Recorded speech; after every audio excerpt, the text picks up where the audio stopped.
नमस्कार दोस्तों, मेरे इस कहानी चैनल पर आपका बहुत बहुत स्वागत। परमात्मा ही सत्य है। वो नित्य एक रस और अविनाशी है। सत्य में कभी परिवर्तन नहीं होता। संसार के इतिहास में इसके अनेकों दृष्टांत हैं और ऐसे दृष्टांतों में सत्यनिष्ठ हरिश्चंद्र का नाम प्रधानता से लिया जा सकता है। त्रेता युग की बात है। उन दिनों अयोध्या के राजा इक्ष्वाकु वंशी हरिश्चंद्र थे। वे संपूर्ण पृथ्वी के एक क्षत्र सम्राट थे। धर्म में उनकी सच्ची निष्ठा थी। उनकी कीर्ति तीनों लोकों में फैली हुई थी। सभी की जुबान पर हरिश्चंद्र का नाम था। सभी उनके सद्व्यवहार, दानशीलता और सत्य निष्ठा का लोहा मानते थे। देवता उन पर प्रसन्न थे। उनके शासन काल में प्रजा संतुष्ट थी। कभी अकाल नहीं पड़ता था, ना कोई बीमार होता था और ना तो किसी की अकाल मृत्यु होती थी। सारी प्रजा भगवान की उपासना करती थी और अपने अपने धर्म में तत्पर थी। सब धनी थे, शक्तिशाली थे, तपस्वी थे, परंतु अभिमान किसी में नहीं था। राजा हरिश्चंद्र सबको समान दृष्टि से देखते थे, सबसे समान प्रेम करते थे, अनेकों यज्ञ याग करते रहते। सबसे बड़ी बात उनमें यह थी कि वे सत्य से कभी विचलित नहीं होते थे। उनके पुरोहित थे महर्षि वशिष्ठ। वशिष्ठ की आज्ञा से ही उनका राजकाज चलता था और वे वशिष्ठ जी का बड़ा सम्मान करते थे। वशिष्ठ सब प्रकार से योग्य थे। इंद्र सभा में हरिश्चंद्र का पुरोहित उनके कारण उनको और भी सम्मान मिलता। इंद्र की सभा में वशिष्ठ के अतिरिक्त विश्वामित्र, नारद आदि ऋषि महर्षि भी उपस्थित होते तथा देवताओं के साथ ब्रह्मलोक से लेकर पाताल लोक के संबंध में वार्तालाप करते। एक दिन इंद्र की सभा लगी हुई थी। वशिष्ठ, विश्वामित्र आदि महर्षि एक ओर बैठे हुए थे। देवता, गंधर्व, पितर, यक्ष आदि यथास्थान विराजमान थे। इंद्र के सामने यही चर्चा चल रही थी कि पृथ्वी लोक में आजकल सबसे बड़ा दानी, सबसे बड़ा धर्मात्मा और सबसे बड़ा सत्यवादी कौन है। सब लोग इस विषय पर विचार कर रहे थे। इस पर वशिष्ठ ने हरिश्चंद्र को सबसे बड़ा सत्यवादी, धार्मिक और प्रजा को प्रसन्न रखने वाला राजा बताया। वशिष्ठ की बातों का समर्थन देवताओं ने भी किया। विश्वामित्र ने भरी सभा में वशिष्ठ का विरोध किया और हरिश्चंद्र की सत्यवादिता की परीक्षा लेने का निश्चय कर इंद्र सभा से उठकर चले गए। वशिष्ठ तथा इंद्र आदि भी भगवान की ऐसी इच्छा समझकर चुप हो रहे। वे सोचने लगे कि देखें भगवान क्या लीला करते हैं। इंद्र लोक से लौटकर विश्वामित्र ने योग बल से हरिश्चंद्र की आत्मा को अपने पास बुला लिया और उनसे सर्वस्व दान करा लिया और पुनः आत्मा को राजा के शरीर में स्थापित कर दिया। नींद खुलने पर उन्हें स्वप्न की एक एक घटना याद आने लगी। वे सोचने लगे, चाहे स्वप्न में ही सही, मैंने अपने राज्य का दान कर दिया है। अब मैं राजा नहीं, राज्य पर मेरा कोई अधिकार नहीं। इसका उपयोग करना मेरे लिए पापजनक है। एकाएक विश्वामित्र सभा में आ पहुंचे। उन्हें देखते ही हरिश्चंद्र का चेहरा खिल उठा। उनका स्वागत करके राजा ने उन्हें सिंहासन पर बिठाया। विश्वामित्र ने कहा, हरिश्चंद्र, सत्यवादियों में तुम्हारी बड़ी कीर्ति है, पर यह कैसी बात है कि कल रात मुझे राज्य का दान करके दक्षिणा दिए बिना ही भाग आए और आज राजा बन बैठे। हरिश्चंद्र ने उनके नाम की मोहर दिखाकर और दक्षिणा देने का वादा करके उन्हें शांत किया तथा अपनी स्त्री और पुत्र को लेकर राजमहल से निकल पड़े। जिस समय हरिश्चंद्र, शैव्या और रोहिताश्व राजमहल से नंगे पांव निकले, उस समय सारी अयोध्या में हाहाकार मच गया। सारी प्रजा ने राज्य छोड़कर न जाने का आग्रह करने लगी। राजवंश की यह दशा देखकर कोई रो रहा था, कोई विलाप कर रहा था, कोई मूर्छित हो रहा था, किंतु हरिश्चंद्र निर्विकार भाव से आश्वासन देते हुए आगे बढ़ रहे। विश्वामित्र ने आकर पुनः उन्हें डांटा और दक्षिणा चुकाने के लिए 1 माह का समय देकर वहां से जल्दी निकल जाने को कहा। समय से दक्षिणा न चुका पाने की स्थिति में भस्म कर डालने की धमकी दी। हरिश्चंद्र ने हाथ जोड़कर उनकी सब बातों को विनय पूर्वक स्वीकार कर लिया। हरिश्चंद्र अयोध्या से तो चले पड़े, परंतु अब उनके मन में यह प्रश्न उठा कि कहाँ जाएं? सारी पृथ्वी का दान तो गया है, अब इसमें रहना नहीं चाहिए और इसके अतिरिक्त स्थान भी कहाँ है? एकाएक उन्हें काशी का स्मरण हो आया। उन्होंने सोचा, काशी तो तीनों लोकों से न्यारी है, वो त्रिशूल पर स्थित है, जन्म मरण के चक्कर से बाहर है, भगवान शंकर की राजधानी है, दयामयी मां अन्नपूर्णा वहां सबकी खोज खबर रखती हैं, अब वहीं चलना चाहिए। हरिश्चंद्र शैव्या और रोहिताश्व के साथ धीरे धीरे काशी के लिए चल पड़े। हरिश्चंद्र अपनी पत्नी शैव्या और नन्हे से बालक रोहिताश्व को लेकर जब काशी पहुंचे तब 1 महीना पूरा होने में केवल 1 ही दिन शेष था। काशी अभी थोड़ी दूर थी, सभी थक गए थे। रोहिताश्व के पैर में कांटा चुभ गया और वे वहीं एक वृक्ष के नीचे बैठकर कांटा निकालने लगे। रोहिताश्व के कोमल तलवे में कई फफोले पड़ गए थे, उनकी आंखों में आंसू आते आते रुक गए। कांटा निकल गया, परंतु शैव्या के अधिक थक जाने के कारण वे आगे नहीं बढ़ सके। यही कारण था कि अयोध्या से काशी आने में लगभग 1 महीने का समय लग गया, नहीं तो जाने कब के पहुंच गए होते। रोहिताश्व ने कहा, पिताजी मुझे बड़ी भूख लगी है। हरिश्चंद्र विवश थे, उनके पास बच्चे की भूख मिटाने का कोई उपाय नहीं था। रोहिताश्व ने पुनः कहा, माँ भूख लगी है। शैव्या की आंखों से आंसू की बूंदें लुढ़क पड़ी। हरिश्चंद्र ने कहा, जब भगवान के दिए हुए राज्य को हम प्रसन्नता से भोगते थे, तब उनकी दी हुई विपत्तियों को प्रसन्नता से क्यों नहीं भोगे? ये उनका प्रसाद है, इसकी उपेक्षा नहीं होनी चाहिए। बड़े प्रेम से इसे शिरोधार्य करना चाहिए। रोहिताश्व बार बार भूखा होने की याद दिलाने लगा, परंतु राजा रानी विवश होने के कारण उसे काशी नगरी, गंगा नदी और पक्षियों आदि को दिखाकर बहलाने लगे। रोहिताश्व लड्डू खाने का आग्रह करने लगा। हरिश्चंद्र रोहिताश्व को बहला रहे थे कि उधर से सिर पर कुछ लिए हुए एक वृद्धा स्त्री निकली। हरिश्चंद्र ने उससे कहा, देवी हम लोग दूसरे देश के हैं, रास्ता नहीं मालूम है, नगर में कैसे जाएं? वृद्धा ने कहा, महाभाग तुम्हारे शरीर में जो चक्रवर्ती राजा के लक्षण है, तुम्हारी यह अवस्था कैसे हुई? हरिश्चंद्र ने कहा, माता अब पुरानी बातों के कहने से क्या लाभ, उसे तुम जानबूझकर भी क्या करोगे? रोहिताश्व ने कहा, पिताजी मुझे भूख लगी है। वो वृद्धा स्त्री अपनी पोटली में से कुछ कलेवे का सामान निकालकर रोहिताश्व को देने लगी। हरिश्चंद्र ने कहा, माता हम किसी मनुष्य के कृपा भाजन नहीं बनना चाहते, तुम इस बच्चे को भिक्षा में कुछ मत देना। वृद्धा ने कहा, अरे क्या ये बच्चा तुम्हारा ही है, मेरा नहीं है, मैं इसे खिलाऊंगा। कलेवा का सामान देते हुए उस वृद्धा ने नगर में जाने का रास्ता बतला दिया। हरिश्चंद्र ने शैव्या से कहा, प्रिय आज महीना पूरा हो रहा है, अब क्या किया जाए? सत्य की रक्षा कैसे हो? क्या प्राण रहते मैं सत्य से विचलित हो जाऊंगा? अभी हरिश्चंद्र की बात पूरी भी नहीं हो पाई थी कि अचानक विश्वामित्र वहां आ गए। राजा ने नम्रता से उन्हें प्रणाम किया और कहा, भगवान ये मेरे प्राण हैं, यह मेरा बच्चा और यह मेरी पत्नी है। हम लोग आपकी जो सेवा कर सकते हो वो आज्ञा कीजिए।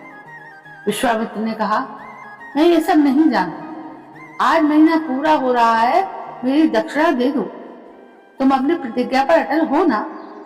देखो, अब दोपहर हो रही है। हरिश्चंद्र ने कहा, भगवान आप आधे दिन तक और प्रतीक्षा कीजिए, सूर्यास्त के पूर्व ही मैं आपकी दक्षिणा दे दूंगा। विश्वामित्र ने कहा, यही सही, मैं शाम को फिर आऊंगा। यदि तुम मेरी दक्षिणा ना दे सके तो अनर्थ हो जाएगा। विश्वामित्र चले गए। हरिश्चंद्र सोचने लगे कि उनकी दक्षिणा का क्या प्रबंध किया जाए। ऐसे अवसर पर मुझे ऋण भी कौन दे सकता है?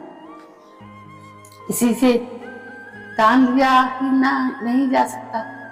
यदि दक्षिणा दिए बिना मर गया तो मुझे नीच और कौन होगा? अब एक ही उपाय है, अपने आप को बेच दूं, जीवन भर के लिए किसी का सेवक बन जाऊं, किसी प्रकार दक्षिणा देकर प्रतिज्ञा पूरी करनी ही चाहिए। हरिश्चंद्र सोचते सोचते व्याकुल हो गए, उन्हें कुछ सोचता ही नहीं था।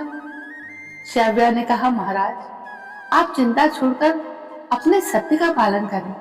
आप मुझे किसी के हाथ बेच दें, मैं उसकी सेवा करूंगी और मेरा मूल्य लेकर आप विश्वामित्र को दे दीजिए। श्याव्या की यह बात सुनकर हरिश्चंद्र मूर्छित हो गए।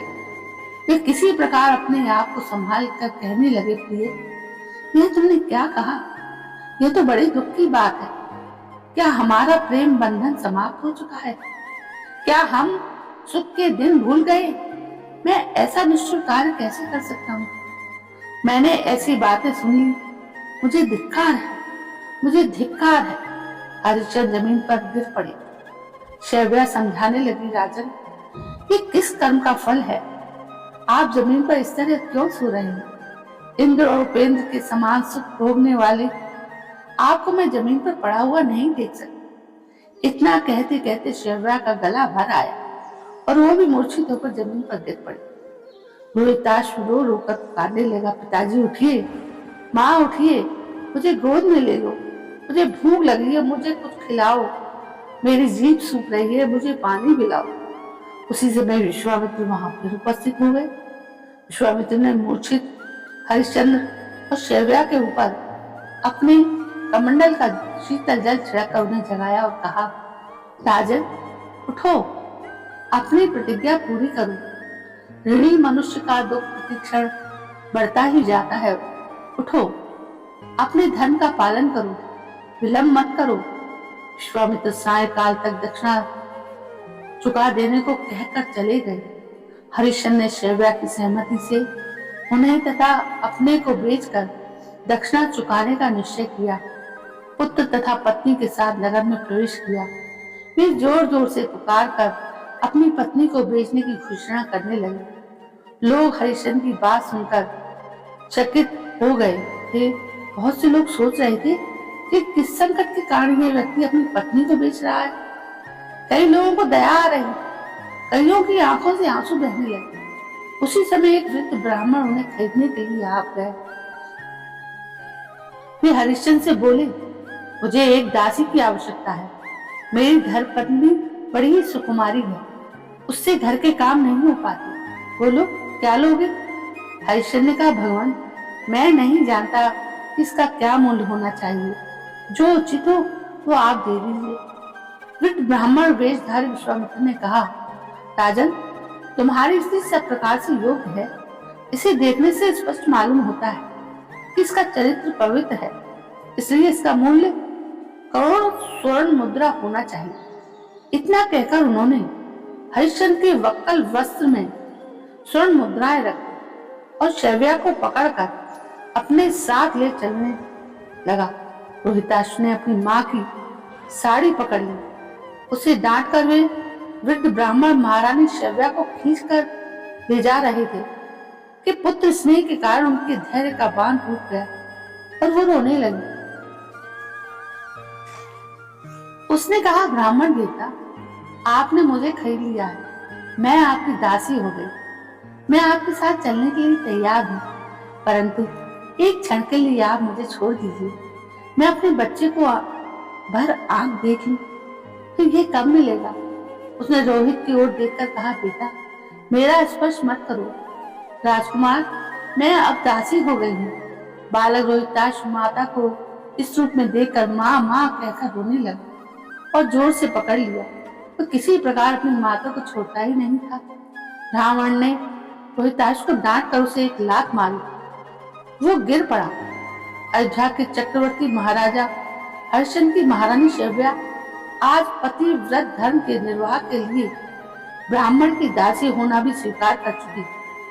उस पर पुत्र का रोना उनसे सहन तो नहीं हो पा रहा, लेकिन कर्तव्य पूर्ति के लिए महारानी शैव्या अपना मन महसूस कर भगवान से प्रार्थना करने लगी और इसे भी भगवान का प्रसाद समझकर जिस राजकुमार रोहिताश के संकेत पर चलने के लिए सैकड़ों सेवक हाथ जोड़कर खड़े रहते थे, आज वही नन्हा सुकुमार बालक ब्राह्मण के प्रहार से जमीन पर गिरा है, किंतु शैव्या उसे उठा भी नहीं सकती। उसने गिड़गिड़ाकर कहा, अब आप मेरे मालिक हैं, मैं इतनी प्रार्थना आपसे करती हूँ कि इस बच्चे को भी खरीद लीजिए। यदि आप इसे नहीं खरीदेंगे तो मैं आपके घर का जाकर भी पूरी शक्ति से आपकी सेवा नहीं कर सकूंगी। मेरा मन तो रोहिताश के पास होगा, मैं काम कैसे करूं? ब्राह्मण ने कहा, यह नहीं हो सकता। यदि मैं इसे खरीद लूंगा तो दिन रात तुम इसके दुलार प्यार में ही लगी रहोगी, घर का काम कैसे सदेगा? मैं इसे नहीं खरीदता, परंतु किसी तरह माता को छोड़ने पर राजी नहीं हुआ। ब्राह्मण ने दया करके शैव्या का आग्रह स्वीकार कर लिया और उसका मूल्य देकर माता पुत्र दोनों को ले चले। शैव्या ने मन ही मन हरिश्चंद्र को प्रणाम करके भगवान से प्रार्थना की कि प्रभु, यदि मेरे स्वामी ने सच्चे हृदय से सत्य का पालन किया हो और मैं मन कर्म वाणी से उन्हीं की दासी हूँ, तो स्वामी के साथ शीघ्र ही हूँ। हरिश्चंद्र ने अपना मुंह फेर लिया। शैव्या की यह दशा उनसे देखी नहीं गई, परंतु शैव्या की अपेक्षा उनके हृदय में सत्य का अधिक प्रेम था। ब्राह्मण शैव्या और रोहित के जाने के थोड़ी देर बाद ही विश्वामित्र फिर उपस्थित हो गए। विश्वामित्र ने दक्षिणा की मांग की। हरिश्चंद्र ने जो कुछ उनके पास था उनके सामने रख दिया। विश्वामित्र ने कहा, यह धन तो बहुत थोड़ा है, इसमें मेरी दक्षिणा पूरी नहीं होती, शीघ्र ही और धन लेकर आओ। हरिश्चंद्र ने कहा, भगवान, अभी मैंने अपने बालक और पत्नी को बेचा है, कुछ समय और प्रतीक्षा कीजिए, मैं आपकी दक्षिणा पूरी कर दूंगा। मैं चांडाल की दास्ता स्वीकार करता हूँ, लेकिन सत्य से विचलित नहीं हो सकता। विश्वामित्र ने कहा, अब थोड़ा सा दिन बाकी है, सूर्यास्त के पूर्व ही इसका प्रबंध कर देना। यदि समय से मेरी दक्षिणा नहीं मिली तो मैं तुम्हें सत्य से च्युत कर दूंगा। विश्वामित्र यह कहते हुए दूसरी ओर चले गए। हरिश्चंद्र धैर्य के साथ कहने लगे, भाई, जब तक सुर है तभी तक मुझे कोई खरीद ले, मैं सब प्रकार से आपकी सेवा करूंगा। वे एक घोषणा करते हुए आगे बढ़ रहे थे कि धर्म ने चांडाल का वेश धारण करके आगमन किया। उसने हरिश्चंद्र से कहा, मुझे दास की आवश्यकता है, मैं तुम्हें खरीदूंगा, तुम अपना मूल्य बताओ।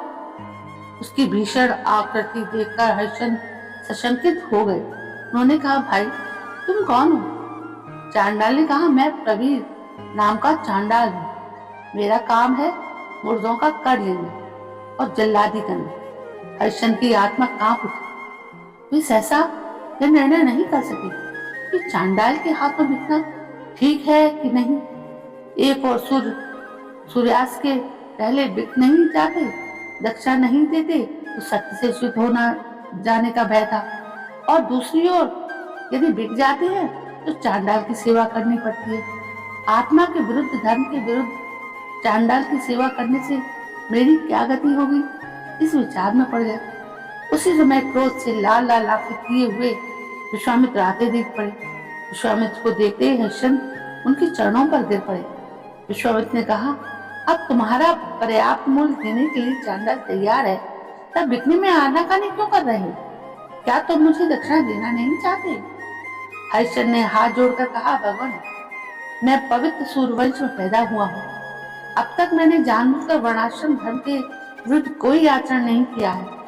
चांडाल की दास्ता करने को हृदय सहसा तैयार नहीं होता, परंतु आप इसी में प्रसन्न हैं और आप ऐसी ही आज्ञा देते हैं तो बिकने की तो बात ही क्या, मैं चांडाल के चरणों पर अपना बलिदान भी कर सकता हूँ। विश्वामित्र ने संकेत किया और चांडाल ने करोड़ों मुद्राएं देकर हरिश्चंद्र को खरीद लिया। विश्वामित्र ने अपनी दक्षिणा ले ली और चांडाल हरिश्चंद्र को लेकर अपने शमशान पर चल पड़े। हरिश्चंद्र चांडाल के यहाँ 4 दिन तक तो हाथ पैर बांध कर एक बंद कोठरी में रखा गया। उन्हें भूख प्यास तो याद भी नहीं और चांडाल के घर खाना पड़ेगा इसकी उनके मन में संभावना भी नहीं। 5वें दिन उन्हें बंधन से निकालकर शमशान पर लाया गया। चांडाल उन्हें बहुत डांट डपट कर उनकी ताड़ना करके बतलाया, तुम शमशान पर रहो और जो यहाँ मुर्दा जलाने आएगा उससे कर ले लिया। हरिश्चंद्र रात दिन बड़ी सावधानी के साथ अपना काम करने लगे। एक दिन की बात है, आधी रात के लगभग एक स्त्री को पकड़कर बहुत से लोग ले आए। वो चांडाल भी उनके साथ था। लोगों ने हरिश्चंद्र से कहा, तुम अभी इस स्त्री को मार डालो। हरिश्चंद्र ने कहा, मैं स्त्री पर शस्त्र नहीं चला सकता, मैं विज्ञा हूँ, यह सत्य है, परंतु मैं अपना काम कर रहा हूँ, मेरा काम स्त्री को मारना नहीं है। चांडाल ने डांटते हुए कहा, तुम्हारा काम कुछ नहीं है, जो मैं बताऊं वही तुम्हारा काम, तुम बिक गए हो चांडाल के हाथों और बात करते हो देवताओं जैसे। तुम्हें सेवक धर्म का पता है? उसने बलात् हरिश्चंद्र के हाथ से तलवार दे दी और वे सब वहां से हट गए।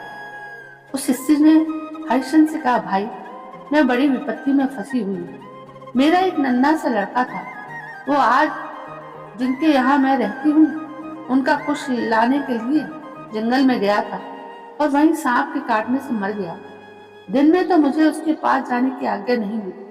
आधी रात को जब मैं उसके पास गई और रोने लगी तब लोगों ने मुझे पकड़ लिया और कहा कि तू राक्षसी है तथा इस मुर्दे को खाने के लिए इस समय यहाँ आई है।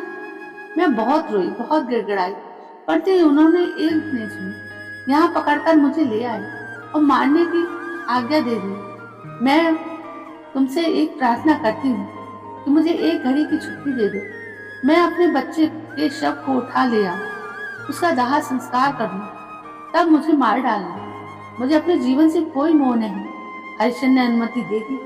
वो बच्चे का शव लाने के लिए चली गई। हरिश्चंद्र शमशान पर इधर उधर टहल रहे थे।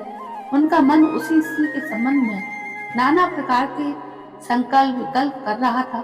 थोड़े समय बाद वो स्त्री अपने बच्चे का शव लेकर विलाप करती हुई वहां आ पहुंची। स्त्री शव के दाह संस्कार के लिए प्रबंध करने लगी, परंतु हरिश्चंद्र उससे कर मांगने लगे। उन्होंने कहा, पहले कर दे दो, उसके बाद अपने बच्चे का दाह संस्कार करना।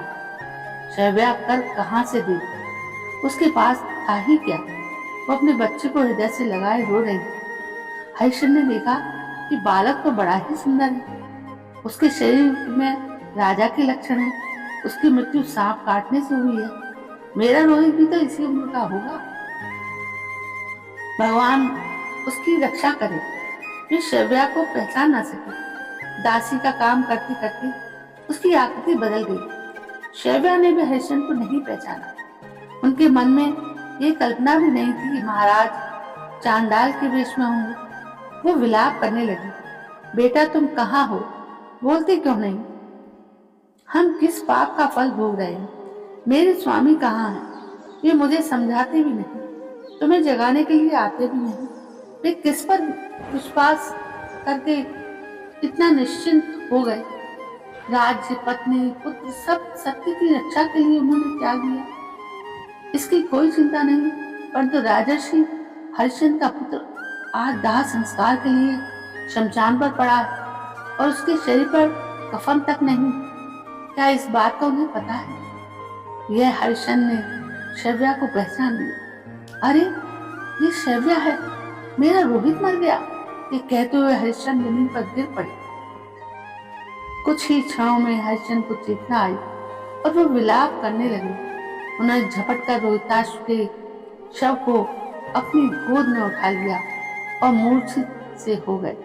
शैव्य अब तक उन्हें पहचान चुकी थी। उसे कितना कष्ट हुआ इसका वर्णन नहीं किया जा सकता। राजा ने संभल कर शैव्या के पूछने पर अपनी सब कथा कह सुनाई और बतलाया कि मैं पराधीन हूँ, चांडाल का सेवक हूँ, मेरा काम है कर लेना।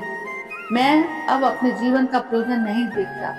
मैं रोहित के साथ ही चिता में जलकर मर जाता, परंतु चांडाल की आज्ञा के लिए बिना यदि मैं अग्नि में प्रवेश कर जाऊं तो मुझे भयंकर नरक में जाना पड़ेगा। इसलिए भगवान जैसा ही रखे वैसे ही प्रसन्नता से रहना ठीक जचता है।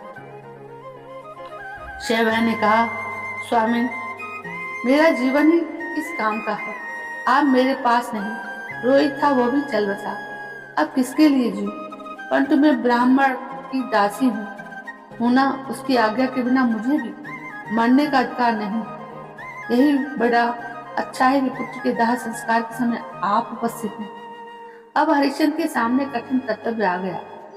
नियम था कि इस मरघट पर जो जलाया जाए हरिश्चंद्र उसका कर अवश्य ले। यह आज यदि हरिश्चंद्र ने अपने पुत्र की मृत्यु तथा पत्नी के संताप के कारण इस कर्तव्य से विचलित होते हैं तो उनकी धार्मिकता अधूरी ही रह जाती है। वे पुत्र शोक से चाहे जितने व्यथित हो तो ना हो जाए।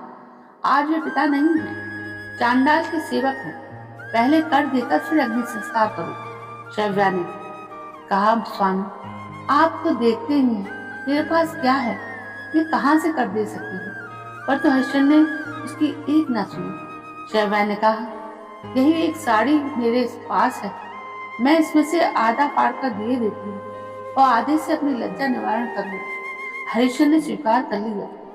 परीक्षा की हद हो गई। हरिश्चंद्र की कर्तव्यपरायणता पूरी हो गई। वे पीताम्बरधारी भगवान श्री कृष्ण के चिंतन में मग्न हो गए। जैसे ही शैव्या ने अपनी साड़ी फाड़ने के लिए हाथ लगाया, उसी समय आकाश प्रकाश से भर गया। बड़ी ही गंभीर ध्वनि सुनाई पड़ी, महाराज हरिश्चंद्र, आप धन्य हैं, आपका दान धन्य है, आपकी धीरता धन्य है, आपकी वीरता धन्य है। उदार धीर पुरुषों के आप आदर्श हैं। फूलों की वर्षा हुई। भगवान नारायण, ब्रह्मा, इंद्र, धर्म, लोकपाल, सिद्ध, गंधर्व, रुद्र सब के सब हरिश्चंद्र के सामने प्रकट हो गए। हरिश्चंद्र ने आश्चर्यचकित होकर सबको प्रणाम किया और अपलक आंखों से भगवान की ओर देखने लगे। धर्म ने कहा, बस बस, तुम्हारी सहन शक्ति, तुम्हारे सत्य, तुम्हारी धर्मनिष्ठा से मैं प्रसन्न हूँ। देखो, तुम्हें दर्शन देने के लिए नारायण, शंकर, ब्रह्मा, इंद्रादि पधारे हैं। स्वयं विश्वामित्र, जिन्होंने तुम्हारी इतनी कठोर परीक्षा ली, वे तुमसे मित्रता करके क्षमा चाहते हैं। हरिश्चंद्र ने पुनः सबको प्रणाम किया। विश्वामित्र ने कहा, राजन, मेरे कारण आपको बड़ा कष्ट हुआ। ये सब विपत्तियां मेरे द्वारा उत्पन्न की गई माया मात्र थी। इस परीक्षा में आप सफल हुए। आपकी धर्मनिष्ठा देखकर मैं प्रसन्न हूँ। जब भी कोई सत्यवादी नाम देगा, उस समय सत्यवादियों में सबसे पहले आपकी गणना हो। भगवान की प्रेरणा से इंद्र ने अमृत की वर्षा की। चारों ओर नगाड़े बजने लगे। केदारेश्वर का सारा शमशान घाट दिव्य पुरुषों से भर गया। रोहिताश जीवित होकर प्रसन्नता से अपनी माँ के गले से लिपट गया। उसका शरीर पूर्ववत स्वस्थ और सुकुमार हो गया। हरिश्चंद्र ने उसे अपनी गोद में लेकर उसका आलिंगन किया। उसी क्षण हरिश्चंद्र का शरीर दिव्य हो गया। उनके शरीर पर दिव्य वस्त्र, दिव्य आभूषण, कभी ना मुरझाने वाली माला आ गई। वे देवताओं जैसे हो गए। उनके हृदय में पूर्ण आनंद का संचार हो गया। शैव्या भी दिव्य आभूषणों से सुसज्जित होकर रोहित के साथ हरिश्चंद्र के पास खड़ी हो गई। ये सब कुछ भगवान की प्रेरणा से हो गया। इंद्र ने हरिश्चंद्र से कहा, अपनी पत्नी और पुत्र के साथ तुम्हें सद्गति प्राप्त हुई। अब मेरे साथ विमान पर चढ़कर स्वर्ग लोक चलो। हरिश्चंद्र ने कहा, देवराज, मेरा स्वामी तो चांडाल राज है, उनकी आज्ञा के बिना मैं स्वर्ग कैसे जा सकता हूँ। हरिश्चंद्र की यह बात सुनकर धर्म ने बड़ी प्रसन्नता से कहा, हरिश्चंद्र, मुझे मालूम था कि आपको विश्वामित्र की परीक्षा में बहुत से कष्ट उठाने पड़ेंगे, इसलिए मैंने ही चांडाल का वेश धारण किया। और आपके सामने उसी प्रकार से कार्य किया। वह चांडाल कोई और नहीं, मैं ही था। अब अनुमति लेने की आवश्यकता नहीं है। इंद्र ने हरिश्चंद्र से पुनः प्रार्थना की कि आप स्वर्ग में चले। हरिश्चंद्र ने इंद्र को नमस्कार करके कहा, देवराज, आप मुझ पर प्रसन्न हैं, इसलिए नम्रता के साथ मैं आपसे एक निवेदन करना चाहता हूँ। मैं अकेले स्वर्ग नहीं जाना चाहता। मेरी इच्छा है कि सभी अयोध्यावासी मेरे साथ स्वर्ग में चले। यदि वे सब नरक में जाएंगे तो मैं भी नरक में जाऊंगा। इंद्र ने कहा, सब लोगों के अपने अपने कर्म भिन्न भिन्न होते हैं। उनके कर्म आपके कर्मों से भिन्न हैं। उनके पाप पुण्य का फल दूसरा है। आपके साथ आप एक ही प्रकार का भोग कैसे प्राप्त कर सकते हैं? इसलिए हरिश्चंद्र ने कहा, महाराज, राजा केवल अपनी शक्ति से ही राज्य का शासन नहीं करता। जो भी कर्म करता है उसमें संबंधियों का भी हाथ होता है। मुझसे जो कुछ भी हुआ है उसमें अयोध्या वासियों की सहायता प्रधान रही है। मैं स्वर्ग के लोभ से उनका परित्याग नहीं कर सकता। इसके लिए आपसे बार बार प्रार्थना करता हूँ कि मैंने जो भी सुकर्म किए हों उनमें सबका बराबर बराबर हिस्सा हो जाए। यदि मैं अपने कर्मों का फल अकेले ही भोगता तो बहुत दिनों तक भोगता, परंतु आपकी कृपा से उनके साथ यदि मैं एक दिन में उनका फल भोग सकूं तो मुझे बड़ा आनंद होगा। भगवान की ऐसी ही लीला थी। भक्त की अभिलाषा भला कब अपूर्ण रह सकती है? इंद्र ने कहा, ऐसा ही होगा। भगवान अंतर्ध्यान हो गए। हरिश्चंद्र जैसे दुख के समय भगवान को स्मरण करते थे, वैसे ही सुख के समय भी भगवान के स्मरण में लीन हो गए। इस प्रकार जो लोग धर्म के लिए अपने को न्यौछावर करने के लिए तैयार रहते हैं, उनके लिए स्वर्ग का द्वार सदैव खुला रहता है। इतना ही नहीं, उनका नाम बड़े सम्मान और आदर के साथ सदैव लिया जाता है कि ऐसे एक व्यक्ति थे जिन्होंने ऐसा ऐसा कार्य किया। उनके नाम से उनका परिवार, वंश, देश का नाम गौरवान्वित हो जाता है। सत्य साक्षात नारायण का रूप है। सत्य के प्रभाव से राजा हरिश्चंद्र महारानी शैव्या के साथ भगवान के धाम को चले गए। महर्षि विश्वामित्र ने राजकुमार रोहिताश को अयोध्या का राजा बना दिया। सत्यवादी राजा हरिश्चंद्र के संबंध में यह दोहा बहुत प्रसिद्ध है। चंद्र तरे सूरज तरे, करे जगत व्यवहार, पैर दृढ़व्रत हरिश्चंद्र को, तरे न सत्य विचार। तो दोस्तों, ये थी संपूर्ण जानकारी महर्षि विश्वामित्र के द्वारा की गई इतनी कठोर तपस्या से द्रवित होकर, से पूर्ण होकर सत्य प्रेमी हरिश्चंद्र की कहानी। तो दोस्तों, आपको ये कहानी कैसी लगी? यदि कहानी पसंद आई हो तो प्लीज मेरे इस चैनल को सब्सक्राइब जरूर करें। ये कहानी मैंने एक पुस्तक थी गीता प्रेस की, सत्य प्रेमी हरिश्चंद्र, वहां से ली है, जो 1794 में इसका प्रिंट निकला था। तो दोस्तों, यदि आप लोग इस कहानी से परिचित होना चाहते हैं तो आप भी इसका अनुसरण कर सकते हैं, इस किताब को मंगवा सकते हैं। तो दोस्तों, मैं फिर मिलती हूँ आपसे एक नई कहानी में। तब तक के लिए जय हिंद, वंदे मातरम।